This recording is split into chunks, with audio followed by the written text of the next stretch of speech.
श्रीमंती ध्वजा वैष्णवांची उभी पंढरी आज नादावली।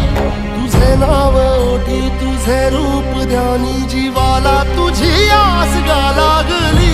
जरी बाप साऱ्या जगाचा परी तू आम्हाले कराची विठू माऊली।